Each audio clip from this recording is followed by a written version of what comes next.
Hello and welcome to another Royal Air Force Museum lecture.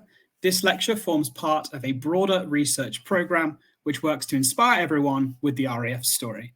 To keep up to date on upcoming lectures, you can visit our Crowdcast channel to see every publicly announced upcoming lecture.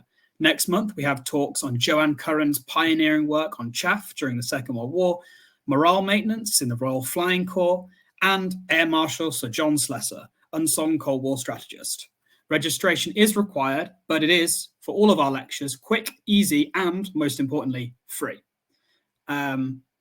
So before I introduce our speaker, I would like to draw the audience's attention to our ongoing drive to save the Arthur Scarfe Victoria Cross. So Arthur Scarfe, as many of you will have heard already from our recent drive, was the recipient of the only Victoria Cross awarded to the Royal Air Force during the fighting in the Far East in the Second World War. The medal has been sold at auction, but we have been given the opportunity to fundraise and match the sale price. This will allow the Royal Air Force Museum to display the medal and share Arthur's amazing story. We need to raise £660,000 by the 30th of April this year. Without your help, Arthur's medal will be sent overseas and lost to the nation. With your support and that of other organisations and the museum's own funds, we have already secured over £488,000. Any contribution, big or small, would be a huge help. With that, I would like to introduce today's speaker, Marcus Gibson, who will be asking a rather big and perhaps quite controversial question. Was the RAF bombing campaign in the Second World War the most crucial factor in winning victory? Marcus Gibson has worked as a research journalist for more than 30 years at the Financial Times, the European newspaper, and BBC Radio News 4, focusing on general news and, most recently, on the British enterprise and emerging small technology companies. His collections of FT articles takes up 200 pages on archive site Factiva. He has reported on 3 Olympic Games from Bosnia in the early 1990s and on major news stories such as on the sinking of the Baltic ferry Estonia. He has also contributed to Time Magazine, South China Morning Post, and the Melbourne Age. In 2018, his report on Brexit for Westminster think tank Civitas revealed the sharp rise in UK exports to non-EU countries since the referendum and discovered that the majority of the UK's vast service exports have never been properly audited by the ONS. In 2004, he started the Gibson Index Ltd, a company that researches and compiles information on 70,000 UK SMEs. He has written 2 books. In 1984, he edited the Dictionary of the British Heritage for the Cambridge University Press and co-wrote in 2004, Bootstrapping Your Business with US software entrepreneur Greg Gianforti. He now has 2 books nearing completion, one on RAF Bomber Command and a second on Canada's role in the 2 world wars. Marcus was educated in Stowe, the English public school, and he lives in London. So just before we bring Marcus on screen, remember to ask questions using the Ask a Question button at the bottom of your screen. Marcus will face these during the Q&A portion of our talk. And with that, I would like everyone to warmly welcome Marcus to the screen. Here he is. The floor is all yours, Marcus. Good afternoon, everyone. Thank you very much indeed for taking the time to listen to my talk today on RAF Bomber Command. As I said, I've worked in newspapers for 30 years, but this is my very first foray into military research. So first and foremost, please do feel free to point out all errors and exaggerations I have made in this talk. And secondly, do please let me know of any other facts or factors that I have omitted or not mentioned, which may favour my argument in future. My email, as you can see, is on the first and on the last slide of this presentation. So do please get in touch, and I will answer all of your emails. So what is that argument? It's the one that says that Bomber Command, in my view, was the most important force in pounding Germany to an early defeat in World War II, in spite of Germany's very many strengths, and it was also the most destructive force against Germany during the war. By the way, there is no attempt here to denigrate or criticize the performance of any other of the Allied armed forces, only an analysis of the facts. My presentation starts with a slide summarizing the reasons why many claim Bomber Command was ineffective. Thank you, Sam. This is the slide here, so let's go through them. As you know, much of the coverage today in modern books and the BBC and other media suggests that the Bomber Command's role in World War II was largely a failure, or it failed to do what it should have done. Contrary to what Air Marshal Harris promised, German armed production did rise in 1943 and 1944 substantially. Many felt that area bombing was largely ineffective compared to what he should have done, which was more precision bombing, and that several of the key targets were largely undamaged or not damaged enough by his air raids. Many factories, of course, were soon back in full production, and that the RAF, British resources devoted to bombing, should have gone elsewhere for a more effective war. So, in actual fact, the 55,000 aircrew who were killed during the RAF in Bomber Command was an unnecessary sacrifice, and that above all, the killing of German civilians was an immoral act and a war crime. Well, there you have it. German civilian morale also did not crack, unlike the way which many people had hoped for, not least because, as we remember, in 1918, Germany suddenly collapsed with mass movements of riots and insurrection. But obviously, the British High Command was hoping that the same would happen under the effects of bombing. Lastly, of course, at the end of the war, those achievements were largely ignored by Churchill. Very sadly, Harris got no peerage, and today, the BBC and even the Church of England continue to criticise its role in the German civilian death toll. Next slide, please, Sam. Right, this is the first of 3 slides where I try and summarize what I call the direct damage inflicted by Bomber Command on Germany, and to some extent later, of course, by the US Air Force. It's my contention that RAF raids during 1943 were the cataclysmic experience of the war for the German leadership, its industries and citizens. I could go further and say that, in fact, the Hamburg raid was the true turning point of the war, not Stalingrad in the east or Moscow or the Battle of Kursk. The shockwaves of the Hamburg raid spread far beyond Germany to Italy and even to the Balkans. Such was the situation that by 1943, new technology, 4-engine bombers and clever tactics all enabled the RAF to inflict a long, rapid series of devastating raids on the German cities, mainly in the Ruhr, in a way the Nazis had never believed possible. Worse, they knew they could do little to stop them, and they knew that even if they won the war, their own country would emerge as just a heap of rubble.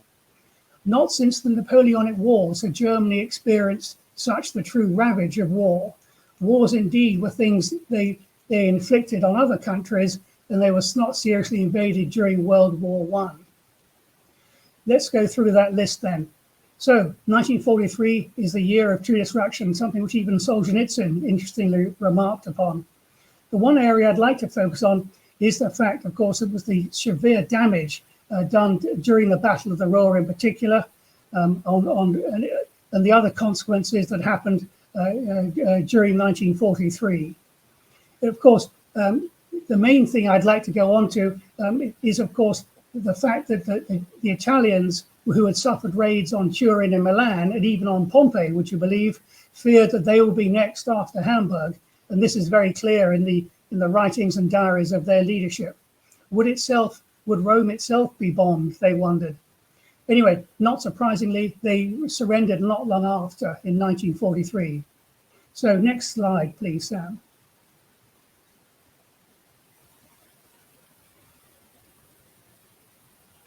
Well, here we have another slide of the exact damage. We have the quote from Adam Tooze, who was very clear on this, and the great destruction of the V2s, etc., fighter production, and even the early raids of 1940, which did very little damage, forced Hitler to create the huge flak towers in Berlin and other German cities. The 8 in Berlin consumed enormous amounts of steel, the equivalent of 90 U-boats. And then we go on to the Bulgaria being bombed, I believe it was by the US Air Force, not the RAF in those years. Later on, of course, the Battle of Berlin, and on we go through the other damage inflicted. Albert Speer, of course, was right in saying that bombing had created a second front long before D-Day, and this was an enormous strain on German supremacy in the war. Next slide, please, Sam. Now, this video, I'm afraid I can't get it to work, but if you go to this following website called vividmaps.com, this is a map created by the Imperial War Museum, and in 2.5 minutes, it records each of the raids made on Germany between 1940 and the last 4 months of 1945. In my view, it's quite an extraordinary video. The RAF is in blue dots and the US Air Force is in red.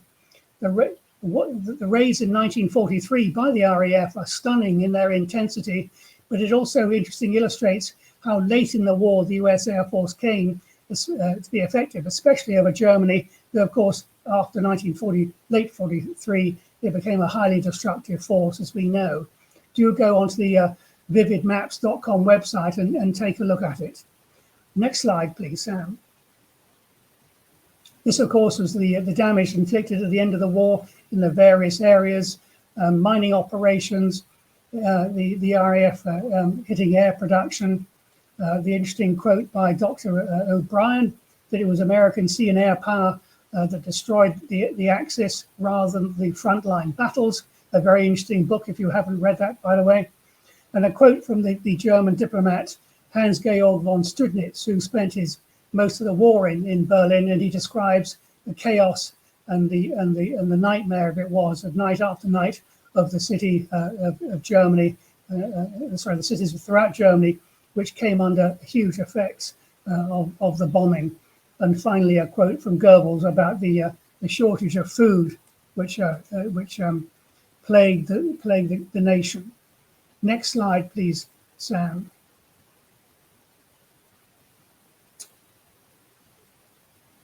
Great. Well, very obviously, quite apart from the direct damage in Germany, the Allies inflicted a great deal of assistance to the Allied ground forces after D-Day, and of course, and before, in ensuring that the RAF only had a small number of sorties over the invading fleets, due to the fact that so much of the RAF was, of course, had all been taken back into the home nation territory.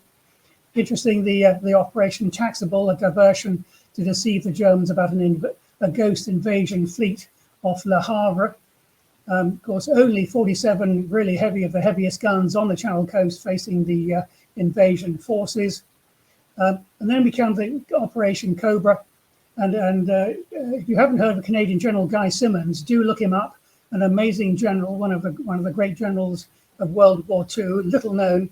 In his totalized offensive, he was able to use the RAF to decimate the front line, so the first front line 3 or 4 miles of German front, which made it almost extremely easy for the Canadian and British forces to move forward. And of course, going one up to Operation Cobra, the Allies almost destroyed Panzer-Lehr, an elite division of the German army, which itself had lost quite a few of its trucks and wagons before that battle. And ahead, going on into Germany and through Holland and Belgium, the Allied forces produced a great deal of very, very helpful ground attacks ahead of the Allied forces going ahead to D-Day. And the final point, losses of the British Army from D-Day to April 45, less than 1 month's losses in the Battle of the Somme, and much of that was due to the effect of bombing in the campaign and the overall effectiveness of the campaign, in my opinion. And note, of course, the Luftwaffe was either ineffective or largely absent. Next slide, please, Sam. Right, 88mm guns. Well, we all know how effective they were in both as anti-aircraft and anti-tank weapons in the Second World War. Only about 30 of them were able to defeat the British in the earlier offensives in the Western desert in Egypt and Libya. But of course, the main war was, of course, in the east, on the Soviet Union. And by mid-44, by far the largest number, more than 80% of German 88 guns were now within Germany on German territory, protecting German cities, synthetic oil plants, and others. This is an extraordinary effect of bombing by the RAF, and in my view, proof positive of this extraordinary indirect and effective effect the bombing campaign had. What you could also have to remember is that it then deprived Germany of its key essential anti-tank defense on the Eastern Front, that 1,000 and more kilometer front facing vast Red Army tank armies. As we know, only a handful of 88s could prevent Russians crossing the many rivers on the Eastern Front. I believe that the Russians had to cross 43 major rivers between Moscow and Berlin on the Eastern Front.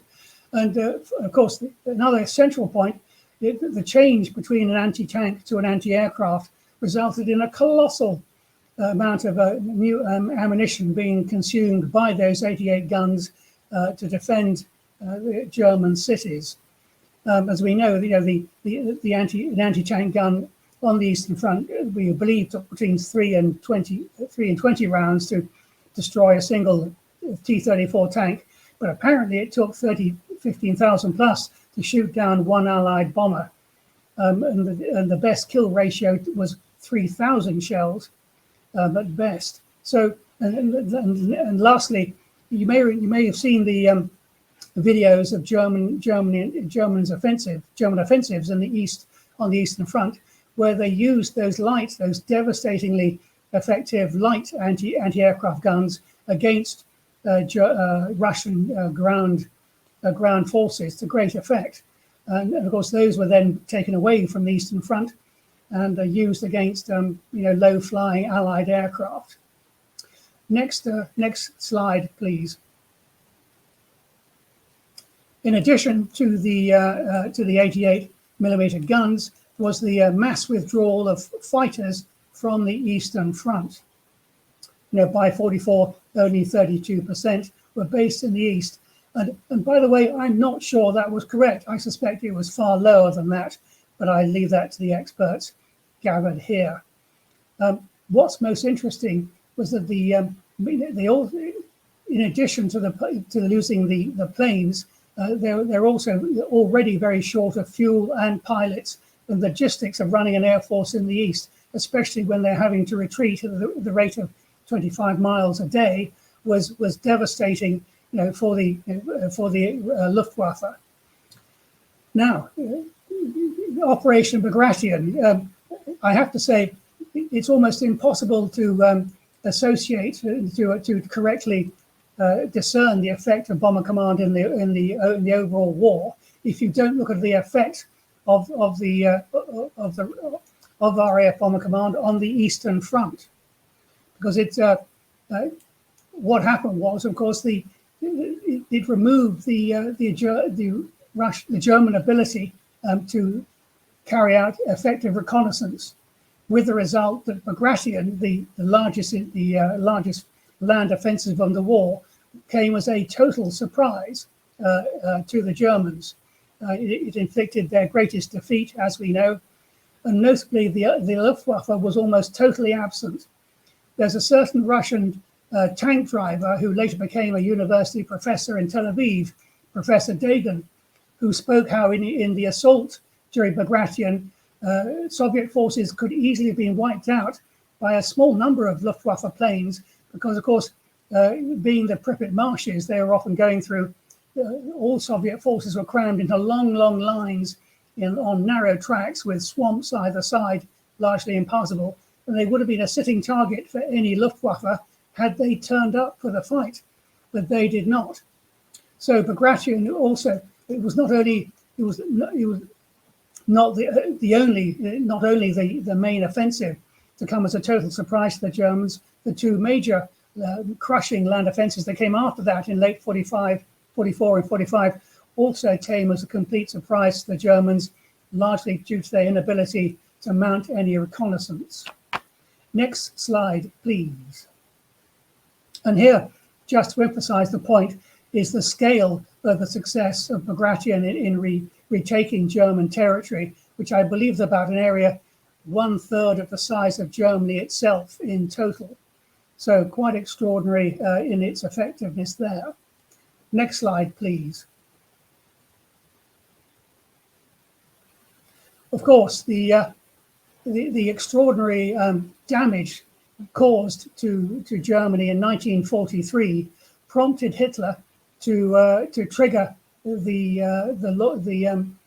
launch of his revenge weapons program. He, of course, had halted developments between 39 and 42, not thinking he would need them. What's interesting is that by the end of 42, Germany was convinced that up to 20 million Russians would be dead through starvation within a short period due to the loss of all of its food supplies in Western Russia.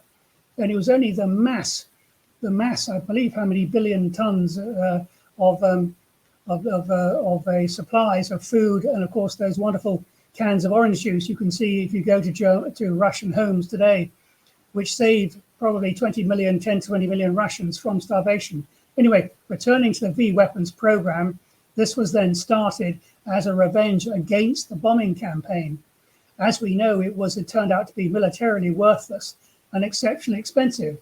And around 40% of total German R&D went into it at a huge cost. Now, I know some of you dispute that 40%, but if you add in all of the universities and research institutes which were corralled into the cause, I think that figure is not far off and is probably correct. Of course, as you know, the around 200,000 personnel were involved in that one project, and that was equal to the equivalent to manufacturing 24,000 fighter aircraft. So that was the colossal wastage of German effort at a time when it needed all of its resources to be focused militarily and effectively.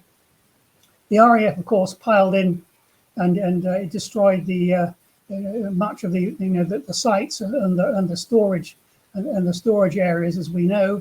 And the initial raid on Peenemünde forced the V2 production underground. And of course, all the damp and dust, which was very thick, as you know from the records of the poor survivors, the slave laborers who produced them, made much of the instrumentation within the rockets extremely damaged and largely worthless. Going on, of course, it did not affect the D-Day operations or follow-up offensives anyway, and it was due to the RAF expertise in photo interpretation that resulted in our pinpointing, of all those sites.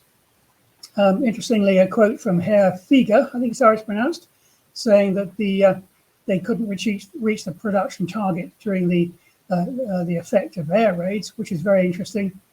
And of course, one thing I'd like to point out, the Meilerwagens, those enormous tow trucks, which were used for towing the V2s to mobile sites, they would have been far better deployed at transporting the very short-range Tiger tanks on the Western Front in particular, in 44, 45, had they been available.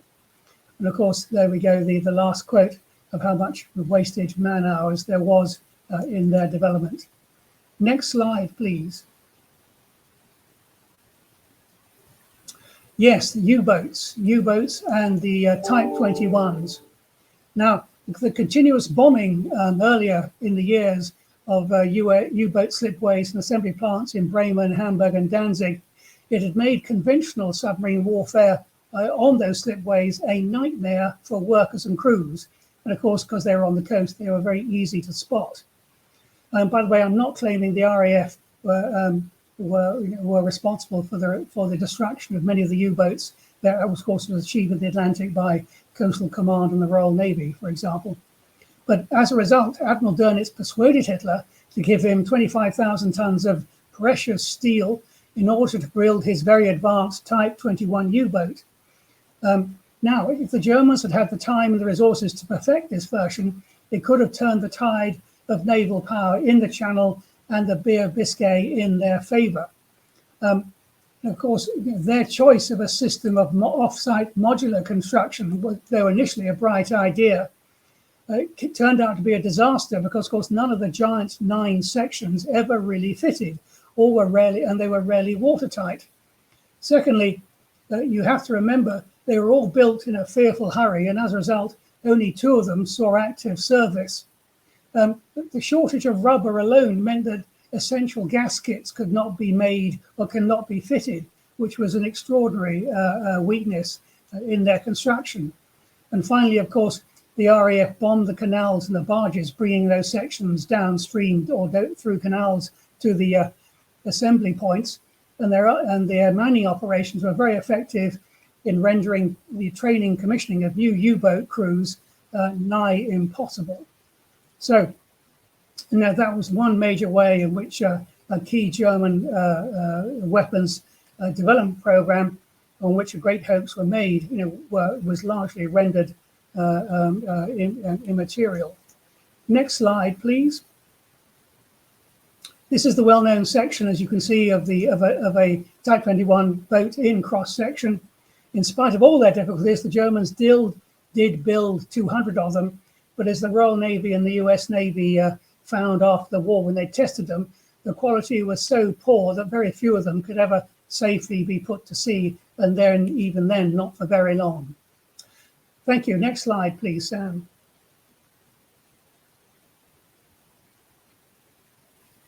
A very obvious consequence of the continuous bombing was, of course, the necessity of Germany having to rebuild all of their factories, as many as they could, underground, taking them off into the west and north of Germany down to the south and east. And this, of course, took a great deal of resources. Many things had to be transported by train, and a great deal of time. If you go to the Gibson tunnel complex in Upper Austria, it's not far from Linz. You might be lucky to get in there. They sometimes do let people in, and you get a view of the scale of the tunneling involved. Tragically, I understand that only 27,000 of the 70,000 slave workers who labored there ever survived the war. This was in addition to the Germans having to build very large bomb-proof military headquarters, U-boat pens, hundreds of solidly built air raid shelters, probably thousands, storage centers, and of course Hitler's bunker in Berlin, which was an enormous undertaking, by the way. The most glaring and most glaringly ludicrous of those underground sites was, of course, the Weingut concrete cone. I forget, is it 12, 15 meters thick, built for the mass production of Me-262 fighter aircraft. May I have the next slide, please, Sam?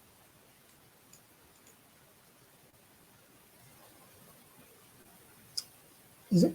Yes, there we are. On the left, as you'll see, is what the US Army came across in the woods at Weingut when they arrived in 1945. This enormous concrete factory which they were in building. I believe it was 12,000 people on site were doing this. And on the right is a photo of what it's like today in a shattered form. In the modern day photo, the slightly elongated human under the cone gives you some idea of the scale of the structure. Next slide, please. Now, dispersal. Dispersal, of course, as I mentioned earlier, took a great deal of time.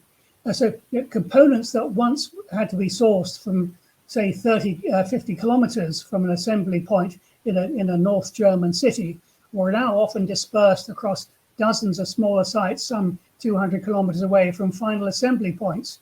And of course, assembly became dependent on transport, mostly including railway lines, stations, and trains that were themselves increasingly under threat from destruction by yet more bombing. One odyssey I'd like to focus on, and you, the experts, will probably have some insight in this, is the final point at the bottom here.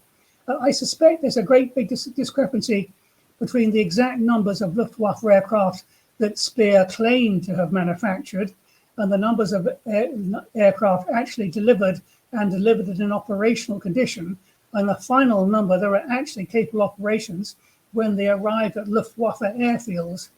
I strongly suspect that Albert Speer and his factory managers have gamed the figures, and your help with more research and insight on this would be most welcome.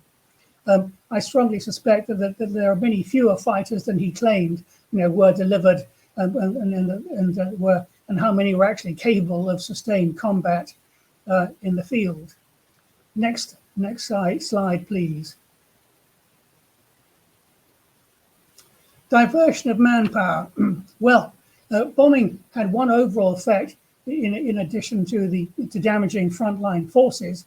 As we know, by 43, the Germans were already incredibly short of manpower due to their heavy losses of more than north of 2 million on the Eastern Front alone. So the diversion of two very large quantities of manpower from the army and other armed forces was equivalent in 1944 to the entire German Wehrmacht manpower total, which I think was around 2 million, in 1944. That would be the 900,000 Germans manning air defense, and the 1.4 million diverted to clearing up the damage, removing debris, and all the other activities required. In the fourth point, the Luftwaffe fielded these curious 24 field divisions, which, by the way, are often extremely poor performers on the Eastern Front, when, of course, the mechanics, which many of them were, should have been held back in Germany or back in the field, back in factories, manning, creating, and servicing all those aircraft they were supposed to be producing. But no, they were put in the army, and many of them were replaced by completely unskilled slave labor. And of course, the introduction of slave labor, in a total of 11 million, I believe, were able to sabotage much of the covertly of the equipment manufactured by the Germans during that time. And of course, thousands of workers were diverted from vital tasks on the Atlantic Wall and to construct the V weapon sites. And last, you may remember, both Albert Speer and Field Marshal Zeitzler, then the chief of the OKW at one point, I believe, he wanted to create an eastern wall located along the broad Dnieper River, north to south in the Ukraine, which, of course, this was never started, let alone completed. This would have been a vital defensive line for the Germans from 43 onwards. So the diversion of large numbers of workers was yet another body blow to Germany's chance of surviving, and it was triggered yet again by heavy and unrelenting bombing. Next slide, please, Sam. Of course, one of the main critiques leveled against Harris, probably quite rightly, was his claim that German production would be largely minimized by bombing. He was, of course, probably wrong on that, certainly in terms of the scale of his claim. However, my contention is this: was increased production of really a great importance? Did it matter? I suspect it did not. While the Germans did have many aircraft and tanks, I suspect that they were not nearly so effective due to the shortage of things like pilots, fuel, metal alloys, and of course shells, as we saw earlier. Mr. Seiler, the Messerschmitt German, complains of the unreliability of the Me-262s, etc. That was probably field unreliability, if he doesn't claim it as his own. And of course, going on, this claim they could muster 2,400 fighters in the Ardennes, but I suspect there are far fewer than that than they claim. In addition, it has to be said, the Germans, the production was not nearly so of a high quality as they had wanted. Much of it was of a greatly inferior quality, and much of it was probably useless in practice. All those shiny new tanks were plagued by problems such as major cracks in their engine casings and gearboxes, faulty wiring, tracks that didn't fit, U-boats that couldn't go to sea, shells only partly filled with explosives that we saw earlier. As we know, there was an unknown degree of sabotage, which was successful in handicapping much of the German materiel I mentioned earlier. Workers used to place sharp bits of metal next to the fuel tanks of Me-262s so that any sharp jolt would pierce that tank. A recent restoration of the Panther tank did find that fuel lines were deliberately misplaced and that the tank had performed, if rather poorly, but the fault was never identified or corrected in the field. So Albert Speer may have made Hitler happy with his increased output, but the truth was that Harris's bombing may have fatally handicapped the value of what was produced. Now, my next slide, please.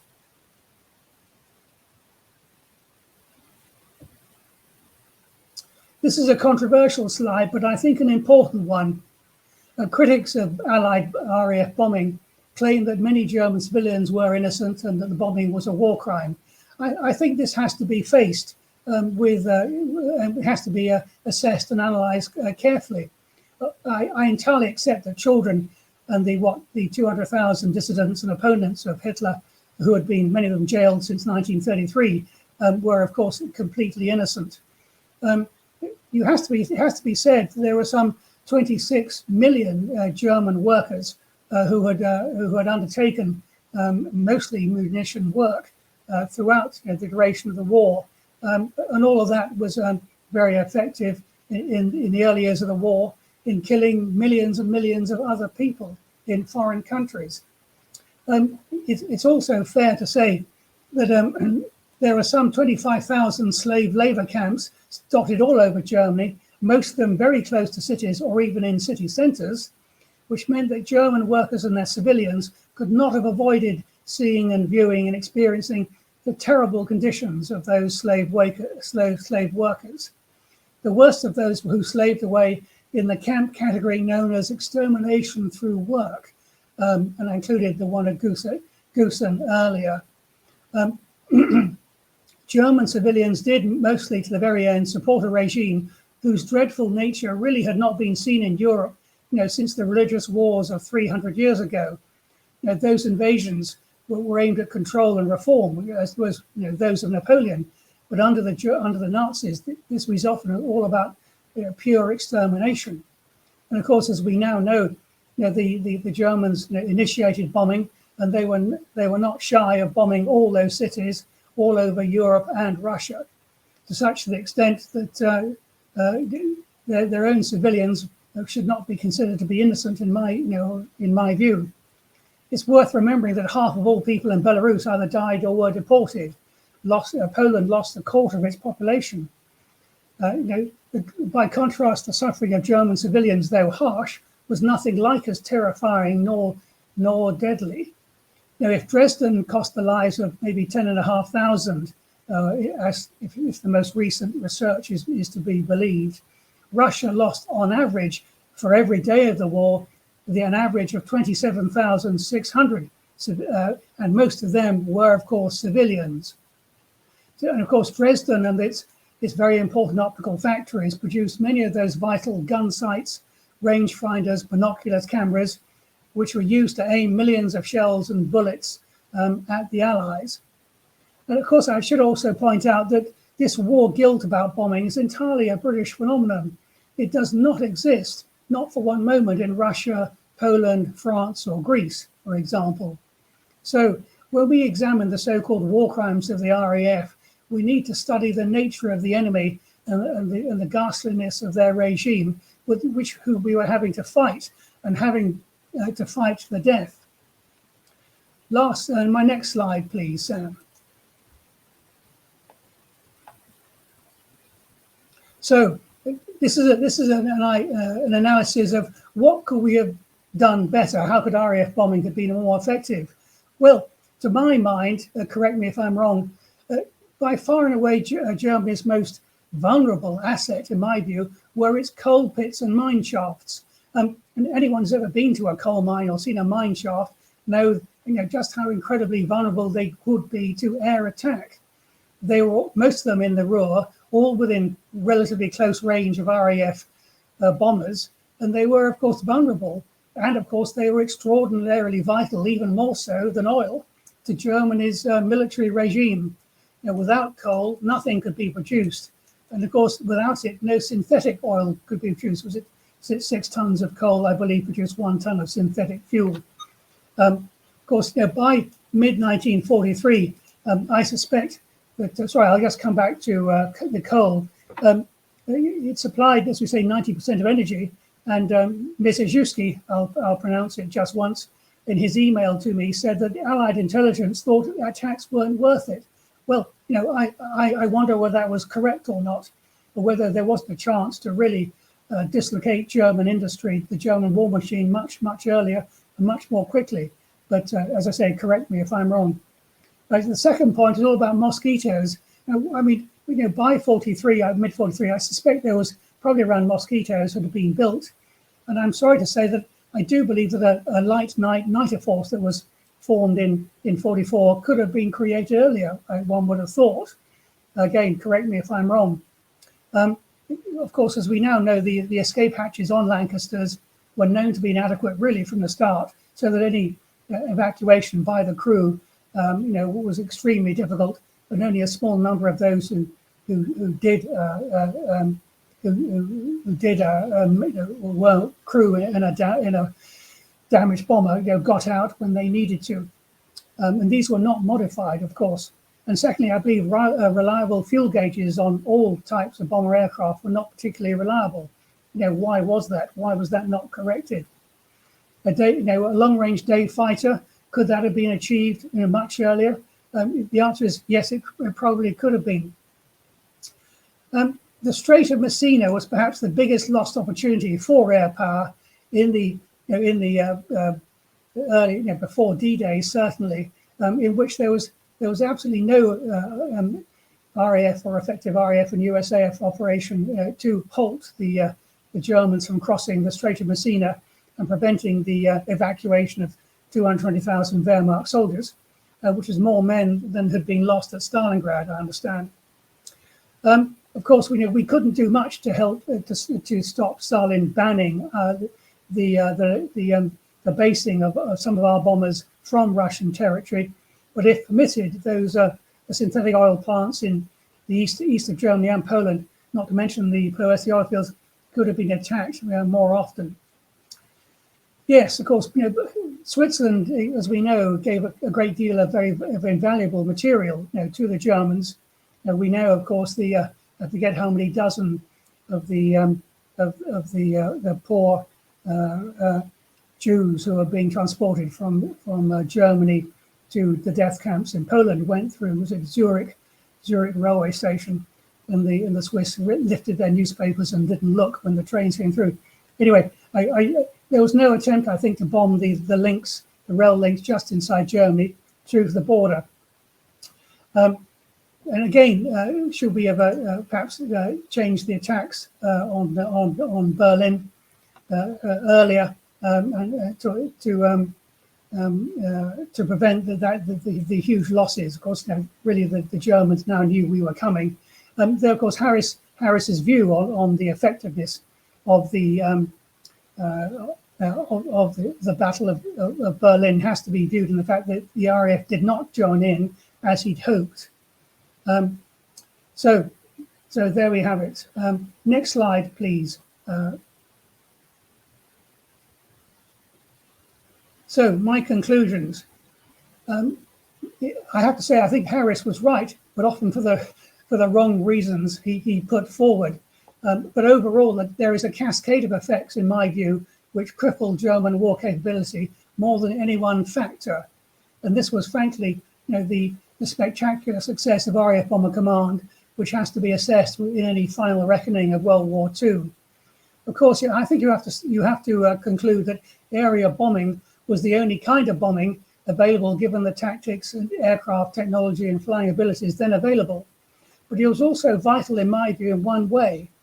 Even if precision bombing had been possible earlier, the Germans needed only to have put AA guns around those factories at risk, not in their hundreds and thousands to protect whole cities. And as a result, they would not have been forced to withdraw either the thousands of 88mm guns or so many fighters, because only modest numbers of guns could have done the job properly. The Russians fought World War II with World War I tactics, and they suffered colossal losses. But we, the British, could fight the German army with RAF Bomber Command at the cost of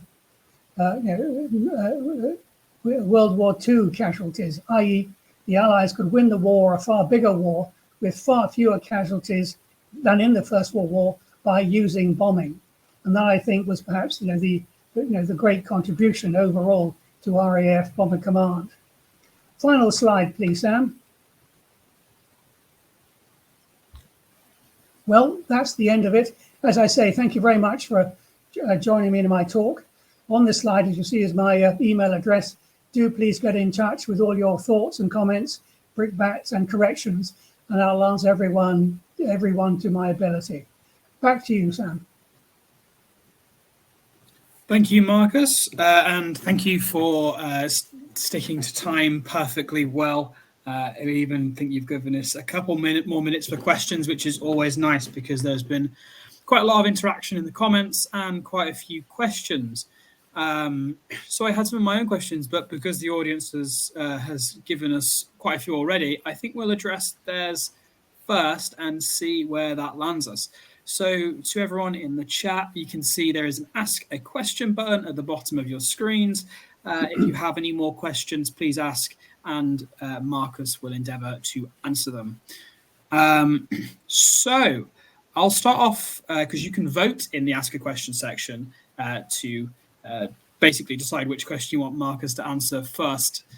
So John Lake asks or says, when looking at the World War II bomber offensive, I was astonished at how often Bomber Command lost large numbers of aircraft and crews for little effect, killing a few cows or knocking down a few houses. I wondered then whether we would not have achieved greater results if every Halifax and Stirling had been a pair of Whirlwinds or Bostons, and if every Lancaster had instead been a pair of Mosquitoes. It's not particularly a question, but if you've got any rough thoughts on or any responses to what John said, I'm sure John would appreciate it, Marcus. Well, obviously, the first 2.5 years of the war, Bomber Command, did not succeed in creating much in the way of actual physical damage to the Germans. Though one has to say, even the puny raids on Berlin did infuriate Hitler and the Nazi leadership, who'd never expected any bombing. I mean, not one, let alone one on Berlin, and that did trigger the large number of flak towers and air raid shelters. Even then, of course, the early bomber variants were extremely poor, especially, but they were shot out of the sky in large numbers. Tragically, it was only really when the Lancaster came in later on, not to mention the arrival of to be an effective fighter force with enough speed and enough carrying a bomb tonnage carrying that results were achieved. Though it's interesting that by 1943, if my reading of the official history is correct, that some sort of half of between 30 and 50% on most raids were within 3 miles of the target.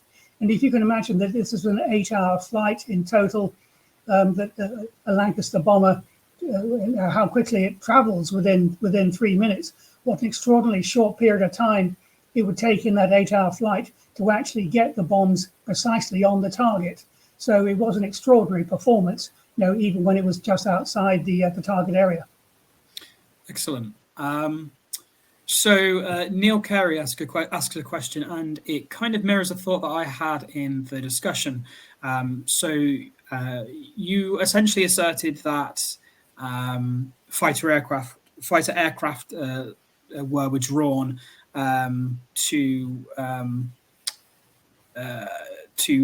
fight RAF bombers at night, where I think the reality is that they were actually withdrawn to fight US Air Force bombers at night in the day. So Neil Carey asks, what was the relative US Air Force contribution to the damage done by this Allied bombardment? even with a late start, the 8th Air Force dropped 700,000 tons of precision daylight compared to about 1 million tons of area bombing by the RAF Bomber Command. And I think that point, again, has been mirrored a few times in the comments, that perhaps the talk undersold US Air Force and other allied contributions. And I know that you gave the caveat of this is not to say that the other allied forces weren't involved, but you're still making claims that would necessarily diminish the contribution of other allied air forces. So what would you say to that? Oh, I agree. The US Air Force made a major contribution, but I think the most stunning and effective blow, which created the indirect effects of the destruction on the destructive capacity of Germany, were mainly done by RAF Bomber Command in 1943, when, as you know, the US Air Force was largely blown out of the sky, tragically, by a very effective Luftwaffe day fighter force. That is not to say that in the late 43, throughout 44, and the 4 months of 45, the US Air Force came into its own. And as I think as one RAF pilot pointed out, the RAF area bombed, the American Air Force area bombed precision targets, and the RAF area bombed area targets. I think I forget the quote exactly. Apologize. But the Americans were certainly very good at taking out the synthetic fuel plants and the German Luftwaffe factories, and of course the ball bearing plants. So they did have a very important precision bombing function, but quite late in the war. And as I say, but they came in later when the majority of the indirect effects of bombing had already been triggered. Yes, I think, and again, this is point building on that that was made earlier.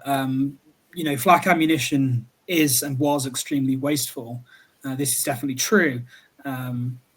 But this wastefulness only really became a problem by mid-1944, because shortages of explosives due to US Air Force bombing of synthetic oil factories and other strains on German industrial production. So I think the picture is complicated further than just, I think the talk could do more to stress the US Air Force's involvement, for sure.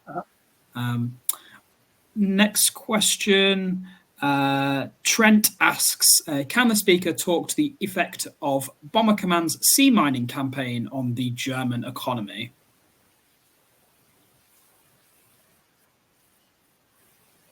Yes, I think I hope I addressed that with particularly I think the RAF Bomber Command undertook bombing of the parts of the North Sea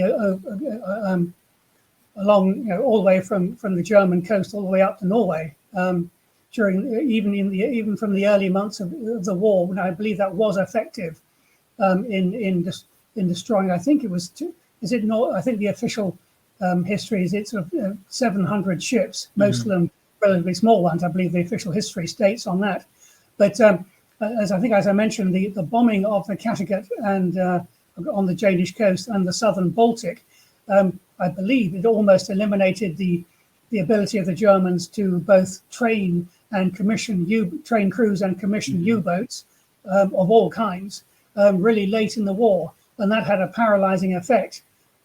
So I think I have addressed that. Okay. Next question.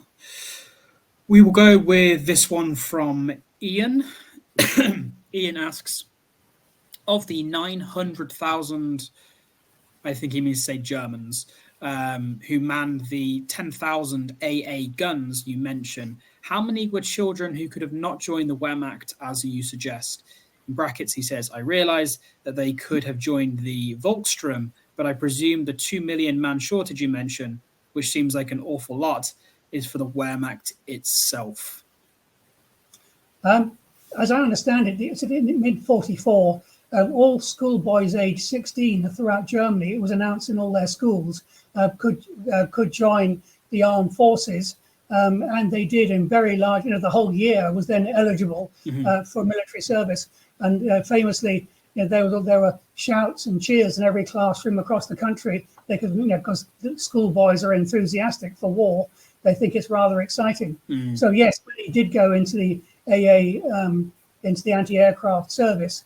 You could also remember that quite a few schoolboys did go to the front in the summer of '43 before the Battle of Kursk to dig trenches and anti-tank ditches. I think it was about 15,000, if I remember rightly, and there's clear video of that available. So they may have been young. They may well have been young, but as we know from the Battle of from the Volkssturm at the one end and the young boys who defended Berlin at the very end of the war, many of them were schoolboys. That is correct. Of course, how effective they were with their Panzerfausts, I think some Red Army tankers would say they were pretty effective and brave too, and very loyal, of course. Excellent. That was a good answer to that question. Mike Chapman asks, why do you think General Doolittle hasn't had the same reputational damage for the US Air Force contribution to the aerial bombing of Germany as Bomber Harris? Before you answer, I'll just say our very own Dr. Harry Rafal gave a excellent talk on Bomber Harris, which discussed much of this and answered that very question. So it'd be interesting to know your thoughts, Marcus, on why you think the reputational damage was perhaps different. Well, anyone who's been to America knows that virtually every house has got a flag above it, that they're much more sort of patriotic, and also they're much more supportive of the military, as in general. They say thank you for your service. I mean, those who've been to America know that well. In the UK, we have a much more, so we say, cynical and even skeptical view of our armed forces. Not unjustifiably. Everyone has to be held to account. But in general, posterity has treated, and the British media and universities, and may I say left-wingers, have treated Bomber Command and Harris personally, with often a degree of critical judgment and contempt, which the Americans would never think of doing to their own generals or Air Force generals. But so posterity in America will treat the sacrifice of the American Air Force and the conduct of their generals much more sweetly than anyone in the UK will handle. Anyone of that section of society will handle RAF Bomber Command. It has to be said, of course, the Germans came in late, and Harris was there for much of the war, especially the last critical 3 years. So his reputation for posterity, and of course, perhaps the underlying is that Harris is linked to area bombing, and the American Air Force is always linked by posterity to precision bombing. So in some ways, they are left out of the moral equation. Yeah, I mean, I think that is an interesting point. I think we do see the exact opposite happen during the Vietnam War, where the public in America holds the military to an exceptionally high standard post-war, and we see kind of I would say a broad mistreatment of veterans in American society, and the response to that in the 80s is obviously kind of the re-emergence of American nationalism around Reagan, the idea of never again in terms of the treatment of veterans and military personnel. So I do think America has experienced fluctuations in that, but I would say at least for the Second World War, I think it's hard to find. An American who would have a negative view on America's contribution to the Second World War, whereas Britain, I think there is a cynicism still there, certainly. Darren Little asks, did it do anything against the other V2 testing site in Blizna, or is that too far west to carry out operations?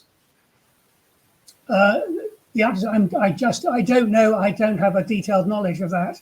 To be honest, I don't. But obviously, the RAF and the USS, the US Air Force and the tactical forces were very effective in pinpointing the V1 launch sites and storage sites, of course, as the V3 as well. But I'm not certain of the. I can't comment accurately on that, I'm afraid. Okay, no worries. Let's have a look. I'm just trying to make sure we answer questions from different people before we circle back around to people who've asked more questions. Just quickly to Graham, who's asked if there'll be a recording. All of these are available once the stream is over, so you'll be able to catch up if you haven't seen all of it, which is fantastic. Okay, I think I might have to circle back round. Ian asks, Marcus, you seem to have apportioned many successes to Bomber Command, and he says, in his opinion, you've made some claims that are a little bit questionable, but he is intrigued that he's intrigued that you've apportioned not too much to the US Air Force. He says, do you not feel the Americans made any contribution? I think you've answered that question. Yes. Yes, I feel like you've addressed that. I mean, if you want to comment further on that, then feel free. But I think you've answered that. I could perhaps say one thing is that the Americans were horrified by the scale of their losses, on the Schweinfurt raids, just as they were, when they first attacked the Pacific island of Tarawa. 5,000, whatever it was, 1,000, 5,000 deaths was an extraordinary shock to the Americans, whereas the British, and certainly to the European war, such losses were frankly, a daytime, meal, for all sides. So one just have to say it was a very different war for the British than it was for the Americans. Not to mention our own civilian casualties, which of course America never had. Yeah. This is another. John Usher. We haven't seen a question from him answered yet. He says the French prevented Bomber Command from operating from and over French territory in 39-40 until the fall, and discouraged damaged bombers from landing for fear of German mass bombing. Was this a mistake, perhaps, on the part? I assume he means a mistake on behalf of the French. The answer is possibly, really the French and British air forces were not really very effective, in the campaign with France anyway. Though they made strenuous efforts, the Germans had many more planes and were extremely effective, especially the fighters and the Stukas in ground attacks, for example. What I would say was that Denmark, I think, surrendered in one day. The Norwegians surrendered when the Germans threatened to bomb Oslo, and the French very quickly surrendered when the Germans threatened to bomb Paris. So, if anyone wants to know how effective is the threat of bombing, let alone the surrender of the Italians soon not long after at Hamburg, needs to remember just how effective bombing was, even as a threat, let alone as a reality. But I don't think that the refusal of the French to allow the British bombers to land was of any material significance. Excellent. Let's have a look. I've seen it quite a few times in the comments, and John Usher has said it at the bottom, but he said the general, there's been general comments that have suggested that perhaps this idea of US Air Force precision bombing is a bit of a myth in and of itself, and that the reality was that there was no such thing as precision bombing. Can you talk to that? John Usher says, as stated by Stephen Bungay in the comments, by the end of the war, the British area bombed with precision, the Americans precision bombed an area. So until Japan, when the Americans area bombed. So I think there's perhaps too much stock placed in this precision bombing.